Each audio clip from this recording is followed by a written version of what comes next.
안녕하십니까, 이진우입니다. 코로나19 이후에 전 세계의 자금 시장의 흐름이 좀 달라졌죠. 안전하던 예금에서 자산 시장으로 이른바 머니 무브가 빠르게 진행되어 왔었는데 최근에는 그 흐름이 좀 바뀌고 있습니다.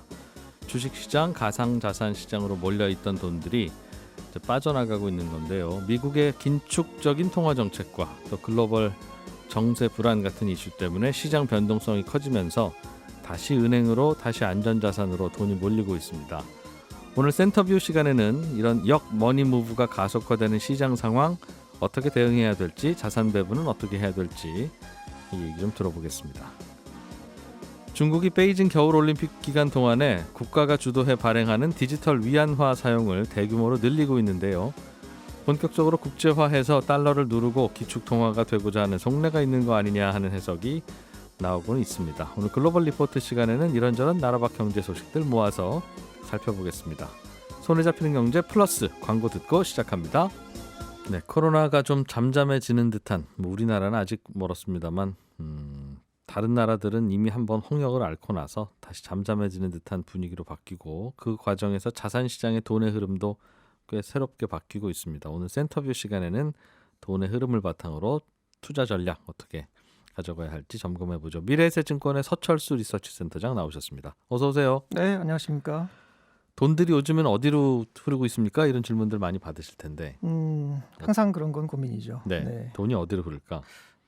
네, 잘 아시는 것처럼 코로나 2020년 처음에 터졌을 때는 이른바 머니 무브, 앞서 말씀하셨던 것처럼 은행, 보험 이런 쪽의 예금 쪽에서 투자 자산, 증권을 중심으로 많이 이동을 했습니다. 예. 지금도 사실 역 머니 무브 아까 그렇게 표현하셨는데 그거는 좀 살펴봐야 될 것 같고요. 다만 이제 어려워진 거는 사실이죠. 그래서 사실 코로나 이후에 한 1년 동안은 어떻게 보면 상대적으로는 조금은 용이하게 자산을 늘릴 수가 있었습니다만 지금은 만만치가 않은 상황입니다. 그런데 이제 한번 그 긴 틀에서 지금쯤 한번 재점검할 필요도 있을 것 같아요. 우리가 그 재작년에 머니무브라는 용어도 나왔고 이전에 나왔습니다만 활발하게 된 큰 배경에는 우리가 고령화 시대에 자산을 조금 더 의미 있게 증식을 하려고 할 때 기존의 예금이나 부동산이 상당히 좋은 수단이었습니다만 잘 아시는 것처럼 이제 그게 어렵잖아요. 네. 그건 이제 안 되니까. 그러다 보니까 결국에는 어떻게 보면 자산 증식을 위해서 투자자들이 투자 자산으로 주식시장으로 많이들 옮겨올 수밖에 없었죠. 근데 지금 시장이라는 게 항상 변동성이 있기 마련입니다만 지금 상황은 어쨌든 만만치 않고 쉽지 않은 상황입니다. 그런데 이게 이제 사실 저희 같은 증권회사 입장에서는 우리 가계 자산을 이렇게 놓고 봤을 때 투자 자산의 비중이 너무 적었기 때문에 좀 밸런스를 맞춘다는 차원에서 주식을 많이 이제 강조를 하긴 했습니다만은 예. 기본적으로 큰 틀에서는 사실은 자산 관리, 자산 배분이라는 그 앵글로 접근을 해야 되겠죠. 그 안에서 주식이라는 자산을 봐야 되는 거죠. 코로나와 네네. 무관하게 원래 그렇게 나눠서 투자하는 건 맞다. 그게 가장 기본적인 원칙입니다. 내 자산이 얼마 있고 그거를 어느 곳에 적당하게 배분을 해야만 안정적이면서도 꾸준하게 수익을 올려서 궁극적으로 우리의 노후에 예. 보장을 하는가 그런 관점인 것이죠. 네. 근데 거기서 이제 저희 미래에셋이 강조했던 거는 딱 세 가지입니다. 한 프레이즈로 딱 정리할 수도 있을 것 같은데요. 글로벌 우량 자산에 분산 투자한다. 근데 이제 글로벌이라고 하는 것은 사실은 우리나라 투자자들 특히 그럽니다만 홈 바이어스가 너무 강해요. 그러니까 우리나라 거 그죠? 대표적으로 집을 생각하시면 됩니다. 우리 동네 집. 얘네 옛날에 강남 샀으면 서울 샀으면 이런 거 아니겠습니까? 이 홈 바이어스를 극복하는 게 대단히 중요하죠. 그래서 이제 한국을 넘어서 글로벌로 나가는 순간부터는 주식 시장만 놓고 보더라도 50배 이상의 큰 시장이 있다. 세계는 넓고 좋은 주식은 많다. 이거죠. 그다음에 두 번째 우량 자산. 사실은 자산이라는 게 주식도 있고 부동산도 있고 다 있습니다만은 다 똑같습니다. 기본적으로는 우량 자산, 즉 주식 같은 경우는 명품 주식을 사면 되는 겁니다. 거기서요, 센터장님. 네. 그게 비싸요. 비싸도 맞습니다. 많이 올랐어요. 맞아요. 근데 최근에 좀 조금 조정받았죠. 그런데 잘 아시는 것처럼 명품은 비싼데도 계속 가요. 그리고 그것은 예. 사실은 시대의 변화, 예를 들면 글로벌화, 디지털화라는 것도 밀접한 연관이 있습니다. 우리나라만 하더라도 10년 전, 5년 전 지금을 보게 되면 디지털화, 글로벌화에 힘입어서 우리나라의 많은 가게들도 이제는 아마존 사고 뭐 애플 사고 다 사잖아요. 네. 전 세계 많은 자금들이 디지털화, 글로벌화에 힘입어서 가장 좋은 자산으로 손쉽게 쏠려 들어갈 수 있는 그런 구조가 되어 있습니다. 그건 점점 강화될 그 거예요. 말은 각 업종의 1등 제품은 지금까지는 좁은 지역에서만 팔리고 1등이었다 하더라도 앞으로는 더 큰 시장으로 확산될 거다. 그렇죠. 살 수 있는 매수 여력, 수요세가 글로벌화돼 있고 예. 디지털화에 힘입어서 더 손쉽게, 더 넓게 포진된다는 거죠. 그럼 앞으로 주식이 올라도 애플이 더 오른다는 뜻입니까? 기본적으로 유리한 환경에 있다는 겁니다. 물론 이제 등락이라는 게 있을 수 있고 예. 그때 따져봐야 되겠습니다만은 전체적인 원칙으로 놓고 봤을 때는 방금 말씀드린 것처럼 모든 게 다 비슷합니다만 특히 양극화 시대는 더 그렇겠죠. 주식도 명품 주식 예.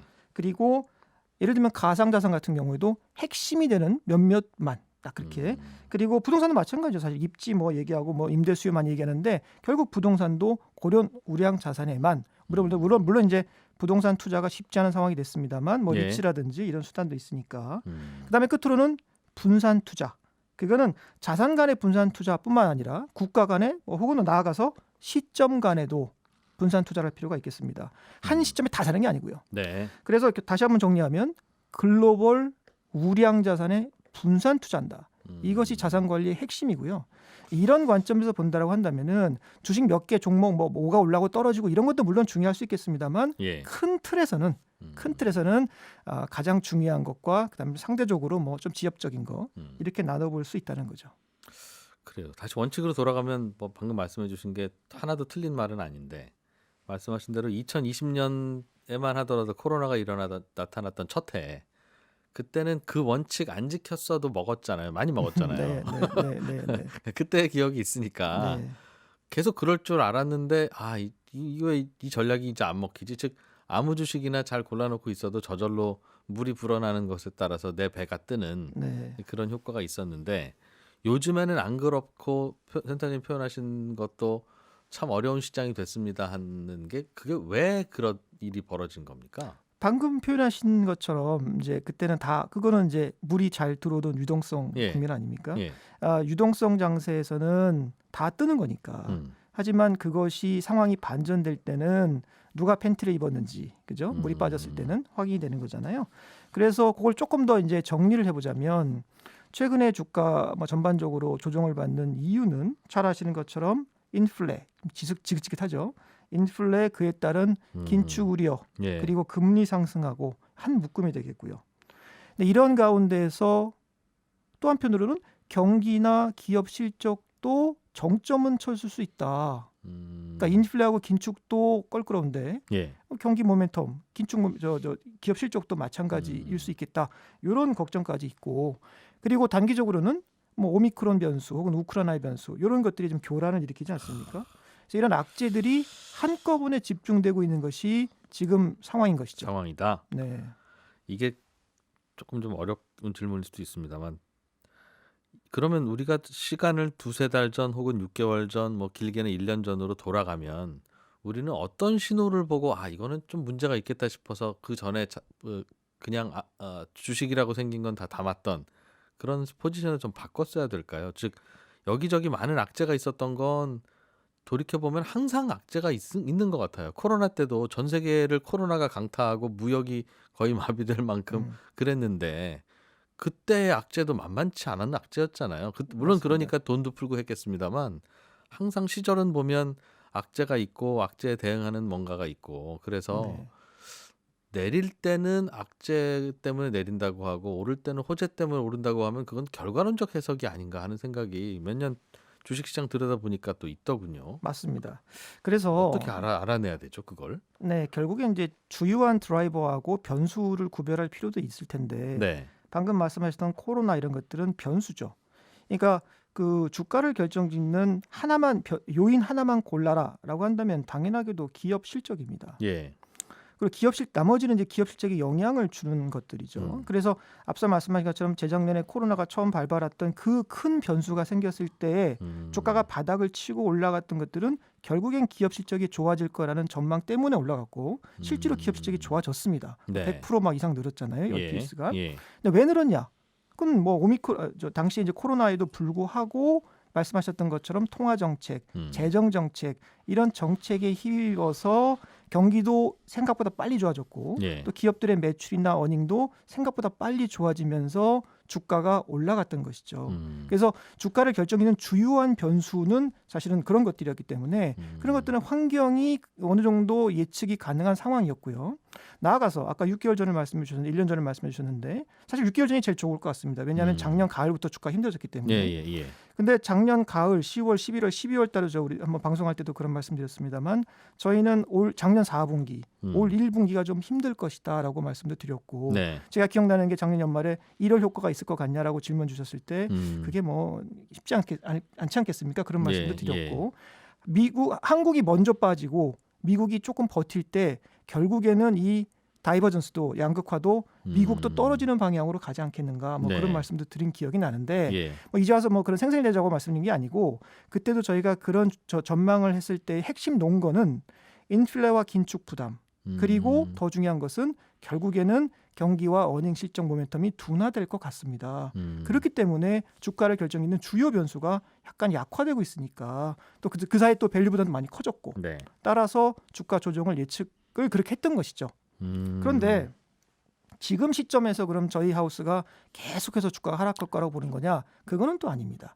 그 사이에 뭐 2분기 가까운 시간 동안 이미 주가는 많이 조정을 받았고 네. 악재가 이 빠지는 주가에 상당 부분 반영이 되어 있기 때문에 이제는 뭐 더 빠진다기보다는 악재가 소진이 되거나 조금 좋은 쪽으로의 반전이 생긴다면 또 상황이 바뀔 수 있는 다이너믹스가 있는 것이죠. 네. 시장은 항상 그런 등락이라는 변동, 다이너믹스가 있거든요. 이제는 그럼 더 내리기보다는 반등한 시점이 다가왔습니까? 보시기에는? 그게 이제 뭐 쉽진 않은데 네. 저희가 볼 때는 방금 말씀드린 것처럼 악재들 같은 경우는 1분기까지 가장 많이 집중이 되는 시기로 보이고 지난번에도 한번 말씀드렸습니다만 길게 봤을 때는 올 하반기 뭐 짧게 보면 2분기 정도면은 물가가 정점을 칠 가능성은 여전히 있습니다. 예. 그리고 그 가능성을 보여주는 선제적으로 보여주는 몇 가지 지표들도 이미 정점을 조금씩 치고 있거든요. 물가 정점. 네. 네. 그래서 물가가 정점을 친다라고 한다면은 2분기든 뭐 제가 늦어도 하반기, 빠르면 2분기에 정점을 치고 조금씩 안정이 되는 방향이라고 한다면은 지금처럼 연준도 매우 공격적인 위협을 가할 확률은 좀 낮아지겠죠. 근데 이제 지금은 그런 걱정이 극에 달하기 때문에 예. 그게 이제 시장에 지금 누르고 있는 요인들인데 예. 그 누르는 힘들이 조금씩 완화된다라고 한다면 용수철이 조금씩 밀려 올라오는 것처럼 그런 다이너믹스는 가능할 수 있을 것 같은 거죠. 네.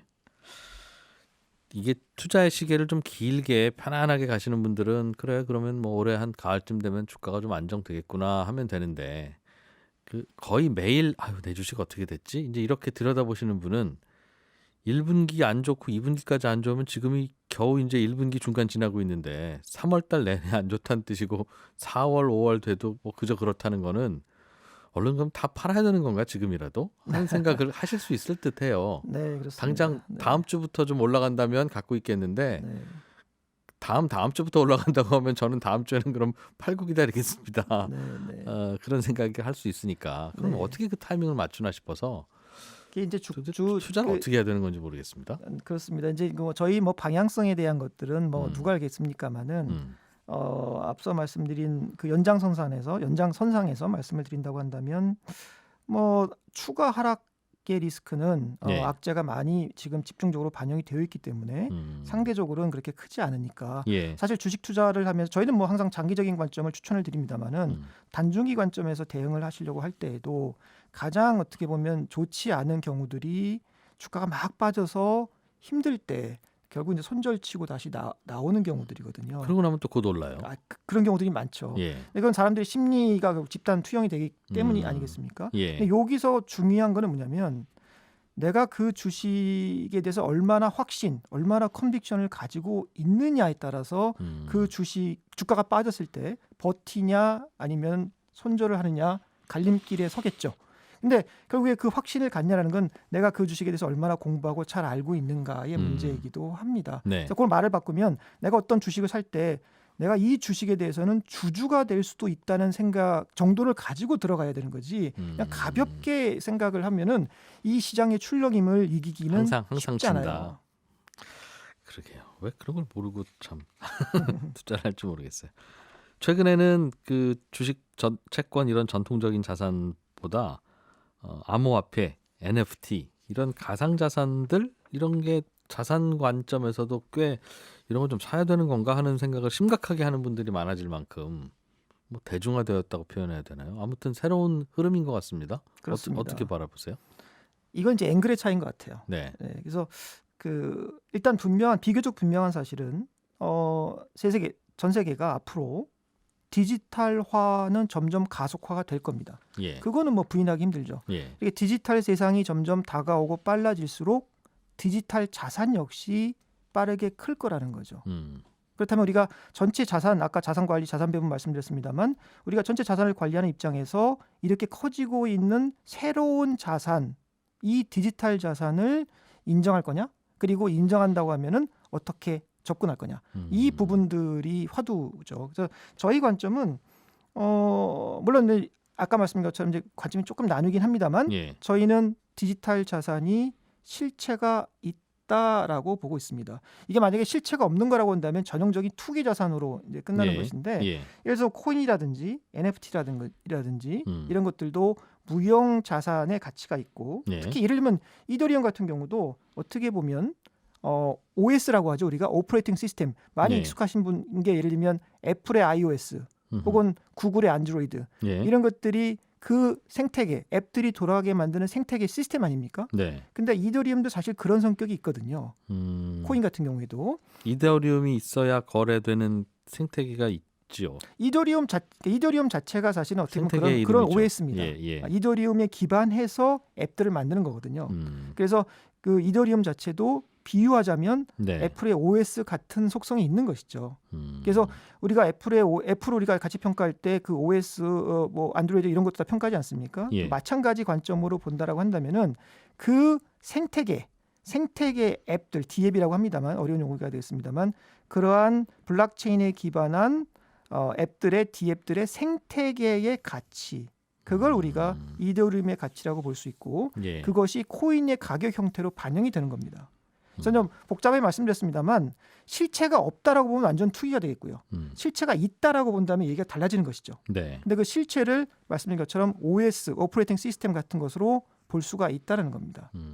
그래서 이제 저희가 볼 때는 또 실제로 저희의 이런 생각이 중요한 게 아니라 글로벌 자금들이 그쪽 시장을 어떻게 보고 얼마나 들어가고 있느냐 이런 네. 것이 중요할 텐데 예. 많은 큰 자금들 크다라고 하는 것은 우리가 많이 익숙한 골드만, JP 이런 것뿐만이 아니라 미국의 일부 연기금 뭐 작은 연기금입니다만 연기금조차도 보수적이라고 하는 연기금조차도 이런 가상자산에 투자를 하기 시작했어요. 그는 전통 자산에 더해서 이런 예. 가상자산을 일종의 대체 자산으로서 일부 포트폴리오에 편입을 하기 시작했다는 얘기거든요. 여러 암호화폐들 중에 일부입니까? 아니면 골고루 담습니까? 그거는 뭐 비트코인, 하우스마다, 이더리움 정도만 하우스마다 다릅니다만 예. 대체로는 비트코인하고 이더리움 중심으로 담는 걸로 보입니다. 물론 이제 예. 스테이블 코인이라고 해가지고 뭐 조금 안정적인 통화도 있습니다만은 예. 그래서 약간 포인트는 우리가 자산 관리 관점에서 놓고 봤을 때 기존의 많은 전통 자산군 플러스 대체 자산으로서 부동산도 생각하고 원자재도 생각하고 뭐 PE도 생각하고 벤처도 생각하고 하는데 가상 자산도 네. 일정 부분은 그러한 자산의 영역으로 들어오기 시작했다는 거고요.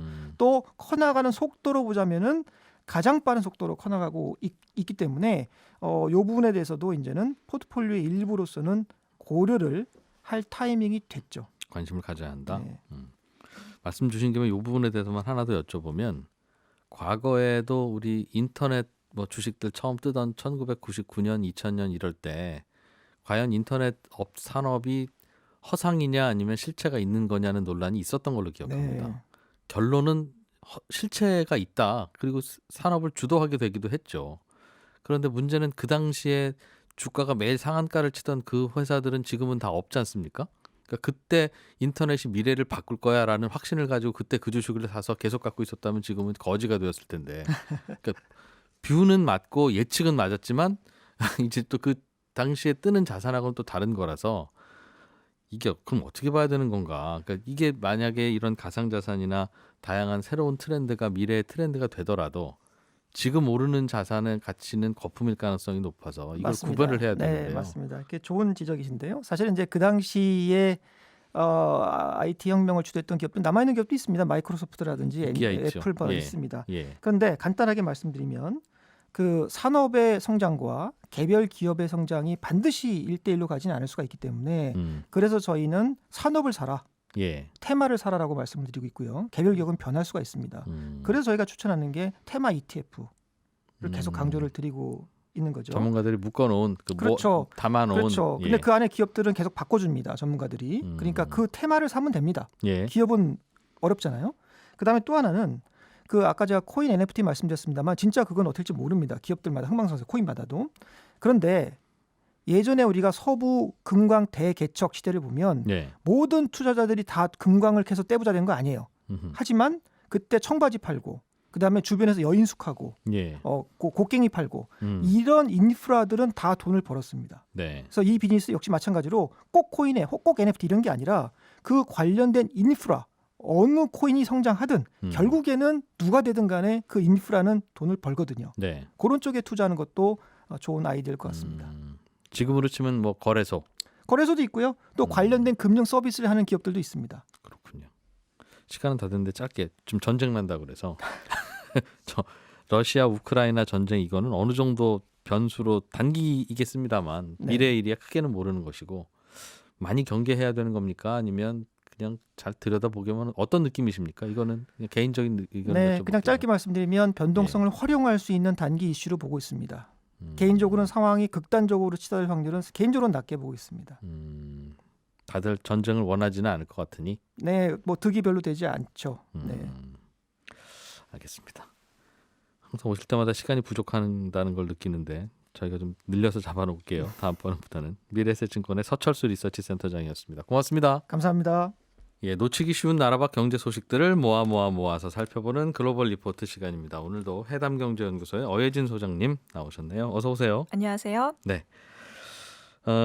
요즘 해외 뉴스 들여다봐야 될 일들이 꽤 많이 생기고 있네요. 점점 더. 예. 중국이 겨울 올림픽을 하고 있는데 네. 겨울 올림픽 기간 동안 디지털 위안화, 뭐 CBDC 그렇게 불리던 중국 정부가 발행하는 디지털 화폐를 외국 선수들도 좀 널리 써봐라 이렇게 권유도 하고 네. 허용도 하고 그랬다면서요? 네, 맞아요. 이게 중앙은행이 발행하는 디지털 화폐 CBDC라고 하잖아요. 예. 중국은 이미 이런 디지털 위안화를 발행해서 국민들에게 쓰게 하고 있었는데 이 중국 디지털 위안화를 사실 eCNY라고도 하고요. 일렉트로닉 유안이라고도 부르거든요. 예. 근데 이제 사용자가 2억 6천만 명 정도 됩니다. 지갑을 만든 국민이. 네. 근데 그동안에는 이 중국 국민들만 쓸 수 있었는데 이 겨울 올림픽 기간 동안 출전한 선수들이나 아니면 뭐 참석자 같은 외국인들도 휴대폰만 있으면 그 eCNY를 써볼 수 있게 허용을 했습니다. 근데 지금은 이 중국에서 코로나 때문에 그 올림픽으로 방문한 외국인 관계자들이 집회 사용을 꺼리고 있어요. 아, 집회 주고받으면서 감염될까 봐. 네, 그래서 지금 이 eCNY를 꽤 쓰고 있는 것 같습니다. 그렇군요. 중국은 또 원래도 뭐 위챗페이, 알리페이 그래서 네, 지나가는 그 리어카에서 뭐 하나 사 먹을 때도 그걸로 휴대폰으로 켜고 뭐 네, 많이 쓰죠. 띵 이렇게 하고 한다던데 네. 이번에 정부가 쓰라고 하는 디지털 위안화는 어떤 방식으로 사용하는 거예요? 같아요. 근데 이 휴대폰에서 디지털 지갑 앱을 다운로드 받은 뒤에 그 뭐 ATM처럼 은행 네. 계좌에서 돈을 옮겨옵니다. 예. 그 다음에 이제 우리가 휴대폰으로 백신 접종 인증 받듯이 QR 코드가 뜨거든요. 그러면 이제 단말기로 이걸 삑 소리 나면서 결제가 되는 건데, 예. 알리페이, 위챗페이 방식인 거예요. 근데 중국인들도 다 알리페이, 위챗페이 쓰지 사실 정부가 쓰라고 하는 그 CBDC 잘 안 쓰거든요. 그래서 중국 정부가 지난달부터 위챗페이에도 이 디지털 위안화를 탑재를 해서 그 앱을 위챗페이 앱을 켜도 그 네. eCNY를 쓸 수 있게 해놨습니다. 아하. 우리 이거 저 공공 배달 앱 이것도 만들었는데 뭐 잘은 안 쓰잖아요. 네네. 그래서 앱을 새로 깔게 하는 건 좀 어려운 것 같고 중국도 포기한 것 같고 이래서 위챗페이나 알리페이에다가 같이 넣어놓는 건 좋은 아이디어 같네요. 근데 중국은 왜 이렇게 열심히 디지털 화폐를 보급하려고 합니까? 이게 정확한 이유는 알려지지 않고 있는데요. 네. 그래도 좀 외부에서 추측하는 가설을 좀 말씀드리면 편리한 위안화를 만들어서 일단 달러를 누르고 전 세계 기축 통화가 되자 하는 희망사항이 있는 거 아니냐 하는 얘기가 있어요. 기축 통화라는 게 사람들이 제일 많이 흔하게 쓰는 돈이잖아요. 네. 그러니까 미국처럼 경제력과 군사력을 모두 갖춘 나라가 발행한 화폐가 주로 기축 통화가 되는데 그런데 중국은 꼭 기축 통화 역할을 군사력이 강한 나라만 하라는 법이 있냐. 돈이 사용하기 쉬워서 너도 나도 그 돈을 사용하려고 하면 그게 바로 기축 통화 아니겠냐 하는 생각에서 발행을 시작한 겁니다. 예. 그리고 중국이 요즘 미국과 사이가 안 좋기 때문에 미국이 언제 경제 보복을 할지 모르잖아요. 네. 경제 보복의 대표적인 게 뭐겠어요? 그 은행망 이용 금지겠죠. 그게 보복이 되고 꽤 심각하다고 하더군요. 당하는 입장에서는 미국이 은행망 틀어주고 달러 결제 못하게 하면 그렇게 힘들다 하던데요. 그렇죠. 그러니까 예를 들어서 뭐 외국에 뭘 수출해서 돈을 벌면 외국에서 중국으로 달러를 보내줘야 중국도 그 돈을 받아서 먹고 사는데 예. 만약 미국이 마음만 먹으면 미국이 관리하는 은행 공동망 통해서 예. 중국에 돈 보내주지 마라고 할 수 있잖아요. 그래서 중국은 적어도 중국과의 거래는 달러로 하지 말고 위안화로 하면 어떠냐 하는 위안화 블록을 구상하고 있어요. 그래서 디지털 위안은 그 위안화 블록을 만들 때 네. 아주 유용하게 사용될 수 있을 것이라고 이제 중국 당국이 기대를 하고 있죠. 외국 바이어한테도 저 지갑 다운로드 받으시고 은행에 있는 돈 이쪽으로 넣으면 자동으로 여기서 이렇게 돼요. 이렇게 할 수 있다는 거죠. 네. 그렇군요. 이 디지털 화폐, 뭐 디지털 위안화도 있을 거고 이제 우리나라도 하면 디지털 원화가 될 거고 전부 다 다른 중앙은행들, 다른 정부들도 중국만큼 열심히는 아닙니다만 이런저런 검토를 하고 있는 것 같은데. 네, 맞습니다. 이게 좋기만 한 거면 얼른 도입했을 텐데 다들 이거 어떡하나 이런 고민을 하는 거는 뭔가 단점도 있다는 거 아니겠어요? 디지털 화폐에. 맞습니다. 있어요. 이 디지털 위안화가 그 정부가 바로 위안화를 발행해서 개개인의 계좌에 꽂아주는 방식이니까, 그러니까 좋게 말하면 효율적인 금융이죠. 예. 그런데 나쁘게 말하면 이 개인의 프라이버시를 정부에 다 공개하는 금융 방식이에요. 예. 그리고 이런 방식으로 금융 시스템이 만들어지면 정부는 정부가 원하는 곳으로 대출도 쉽게 해줄 수 있겠고요. 은행을 굳이 시중은행을 안 거쳐도 되니까. 네. 근데 자칫하면 그게 금융위기 원인이 될 수가 있어요. 과거에 그 우리나라 은행들이 대우그룹의 돈을 빌려줬다가 못 받아서 고생한 적이 있잖아요. 근데 이게 빌려주려고 빌려준 게 아니라 정부 실력자가 빌려줘 하니까 빌려준 건데 이렇게 중간에 은행을 끼지도 않고 디지털 위안화를 직접 기업이나 개인에게 빌려주는 게 가능해지면 예. 오히려 중간에 은행이 있는 것보다 정부가 더 독단적으로 금융을 해줄 수 있어서 안 되겠죠. 예. 뭐 사실 중국은 뭐 어차피 은행이 정부 소유니까 정부가 하라는 대로 다 하는 이미 독단적인 금융 시스템을 갖고는 있는데 예. CBDC 도입한다고 그래서 더 나빠질 게 별로 없는 상황이긴 하죠. 시중은행, 민간은행이 사라지면 정부의 독립적으로 그냥 경제만 보고 빌려주고 받고 하는 것들이 좀 더 약해질 수 있다. 네. 그렇군요. 다른 이야기 좀 하나 해보죠. 영국 소식이네요. 영국에서는 외국인이 큰 돈을 영국에 투자하면 비자를 주는데 네. 이게 비자도 뭐 좋은 비자, 나쁜 비자가 있는 모양입니다. 좋은 거 준다면서요? 네. 음. 좋은 거 줘요. 이게 근데 이걸 폐지를 하려고 하고 있습니다. 예. 이게 러시아와 중국 때문인데 영국이 폐지하려고 하는 비자가 그 티어 1이라고 하는 투자자 비자예요.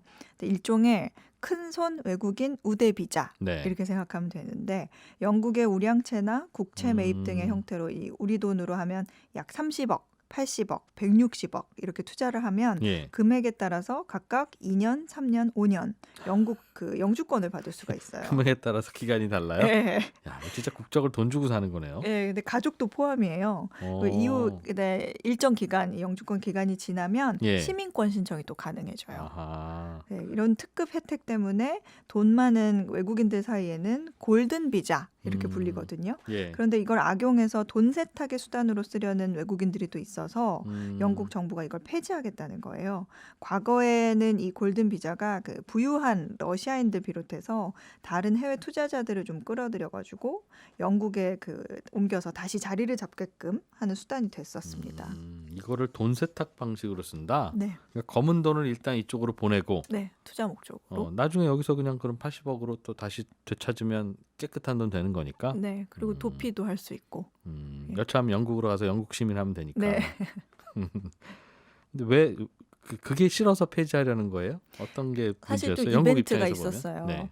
그 2018년에 뉴스 기억나실 수도 있는데 영국에 그 러시아 이중 간첩이 살고 있었거든요. 예. 근데 그 이중 간첩과 딸을 영국 쇼핑몰 한가운데서 독살하려는 시도가 있었습니다. 근데 영국은 이걸 러시아의 소행으로 지목하면서 네. 영국과 러시아 사이가 좀 악화된 계기가 됐거든요. 그래서 이 일이 발생한 이후로 골든 비자 폐지가 검토되기 시작했어요. 그게 골든 비자하고 무슨 관계예요? 이게 당시 그러니까 러시아에 대한 보복으로 보는 건데요. 당시에 내무장관이 예. 700명 이상의 그 부유한 러시아인들이 어떤 근거로 우리 티어 1 비자를 통해서 영국에 정착할 수 있었는지 이미 발급된 비자 내용을 다시 한번 검토해봐라라고 지시한 적이 있거든요. 예. 근데 이게 계속 지체가 됐다가 영국 정부가 올 4월 이전에 조사 결과 발표하겠다 이렇게 밝히기도 했죠. 네.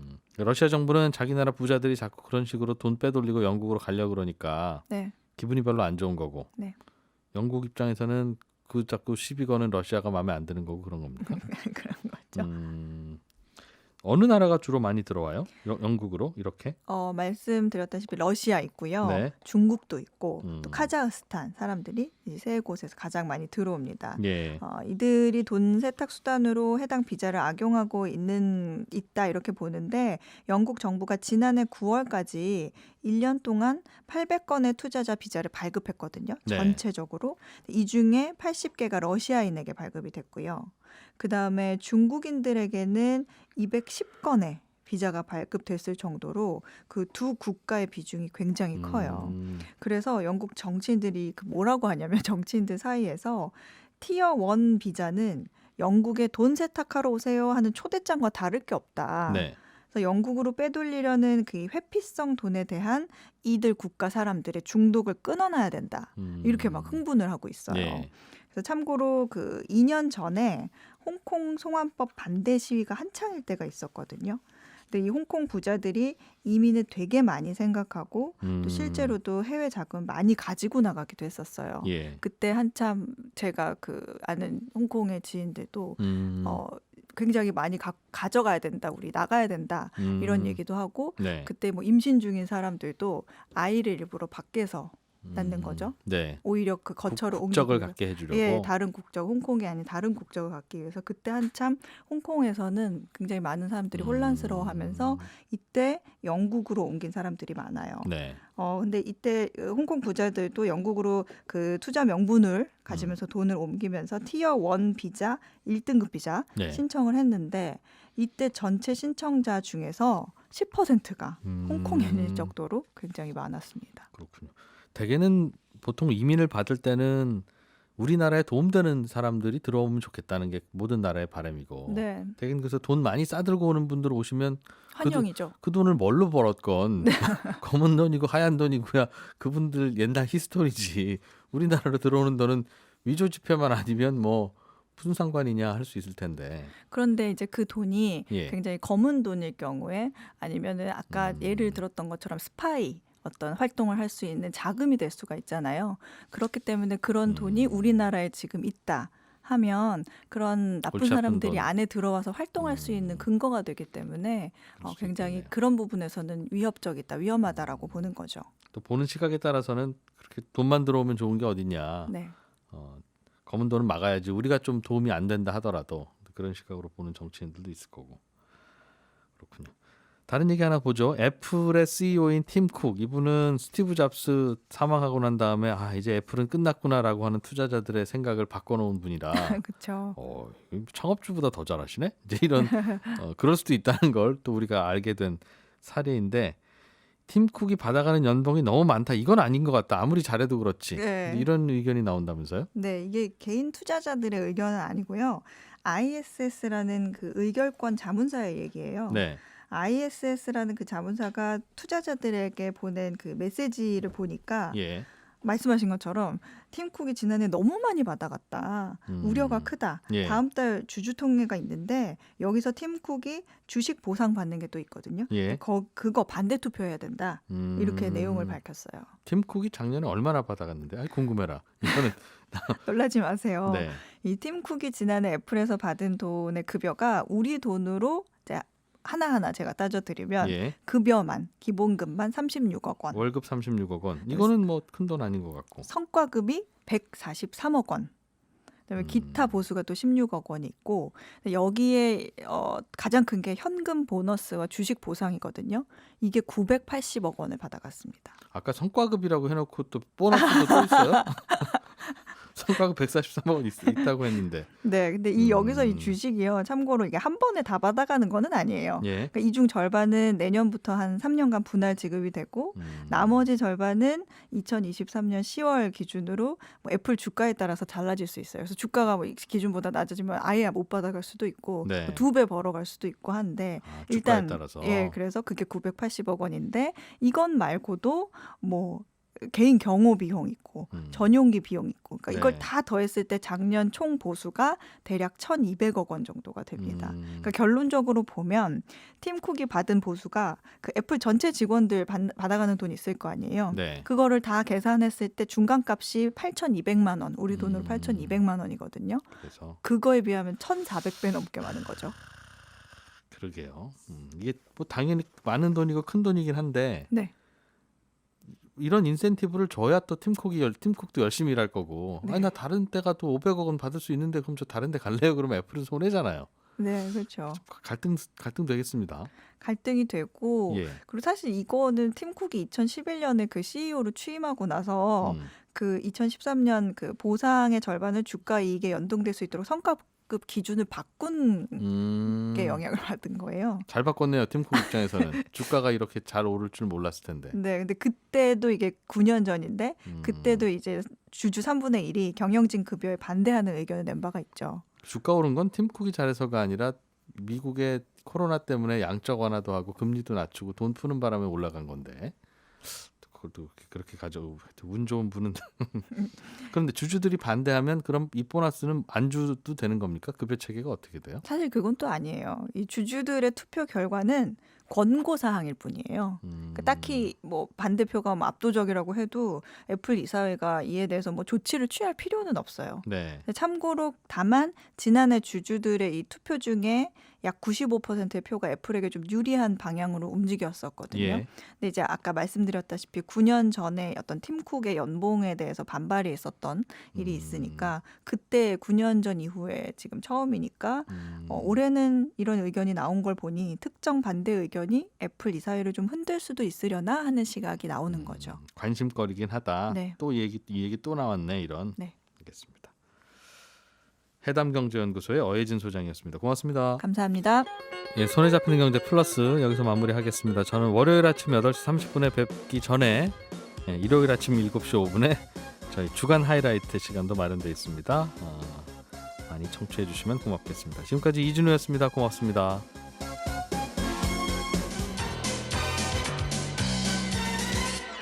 더 깊고 더 재미있는 경제 이야기 이진우의 손에 잡히는 경제 플러스.